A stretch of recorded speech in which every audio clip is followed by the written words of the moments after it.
10 محرم بھی ایک داستان ہے، یہ داستان نہیں ہے، یہ سبق ہے،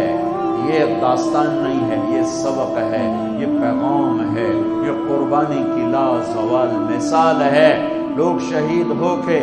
عزت پاتے ہیں، اور میں کہتا ہوں حسین نے شہادت کو عزت عطا کر دی۔ لوگ شہید ہو کر عزت کا تاج سر پہ سجاتے ہیں، لیکن حسین نے شہید ہو کر شہادت کے سر پہ عزت کا تاج سجا دیا۔ لوگ قربان ہو کر بڑے بنتے ہیں، اور حسین نے قربان ہو کر قربانی کو بڑا بنا دیا۔ لوگ اللہ کے نام پہ لٹ کر پٹ کر مٹ کر وہ کامیابی کے ترانے، کامیابی کے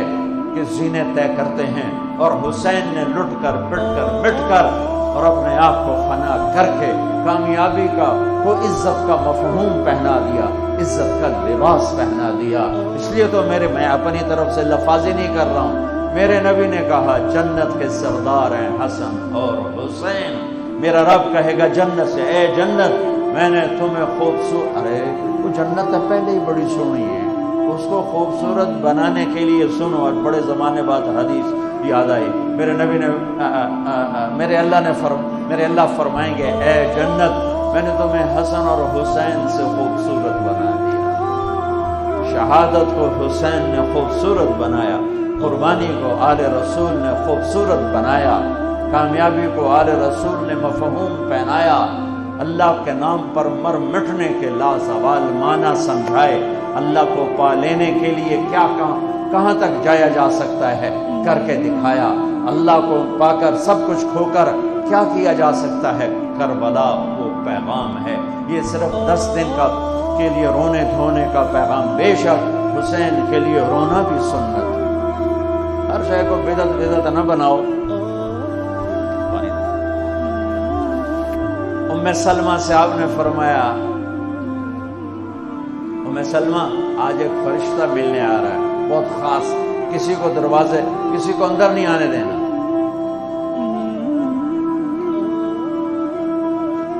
لفظ ام سلمہ پیرے پہ کھڑی ہو گئی، تھوڑی دیر میں حسین آ گئے، چھوٹے بچے معصوم ابھی، اندر جانے لگے، انہوں نے روک دیا، وہ رونے لگے، وہ روئے تو انہوں نے چھوڑ دیا۔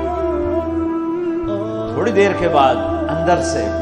میرے نبی کے زور زور سے رونے کی آواز آئی، زور زور سے رونے کی آواز آئی۔ ام سلمہ رہ نہ سکی، بھاگ کے اندر گئی، تو آپ نے کیا دیکھا؟ آپ نے حسین کو یوں سینے سے چمٹایا ہوا تھا اور ایسے ہل ہل کے رو رہے تھے، ایسے بلک بلک سسک سسک کے رو رہے تھے، اور آپ کے آنسو آپ کے رخسار اور داڑھی پر قطر کر رہے تھے، اور آپ نے یوں کھینچا ہوا، ایسے دبایا ہوا تھا۔ تو حضرت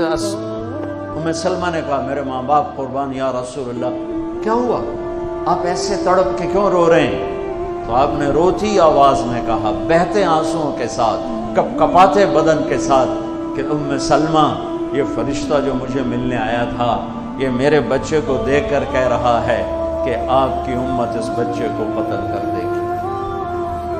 اور جہاں اس کا خون گرے گا وہ مٹی مجھے دکھائی ہے اس نے، کہ میں اس لیے اس پہ رو رہا ہوں۔ ابھی تو وہ شہید نہیں ہوئے اور رویا جا رہا ہے، تو ہم تو ان کی شہادت پہ روتے ہیں بھائی،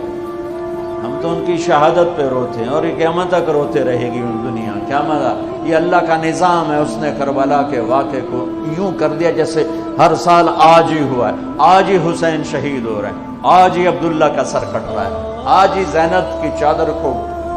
پھاڑا جا رہا ہے، آج ہی لاشوں کو گھسیٹا جا رہا ہے۔ تو میں حیران ہوتا ہوں، ٹیپو سلطان سرنگا پٹم میں شہید ہوئے، دشمن کون انگریز کون کافر، تو برطانوی لشکر نے ان کو توپوں کی سلامی دے کر دفن کیا، اور عزت و احترام کے ساتھ دفن کیا، اور میرے نبی کے نواسے کی لاش کو ان کم بختوں نے کفن بھی نہ پہنانے دیا، جنازہ بھی نہ پڑھنے دیا، دفن بھی نہیں کرنے دیا۔ اگلے دن بنو اسد کے بارے میں پتہ چلا عمر بن سعد کو،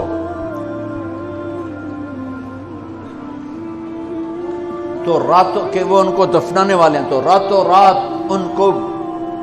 بغیر جنازوں کے مٹی میں دبا دیا اور اوپر پانی چھوڑ دیا کہ کوئی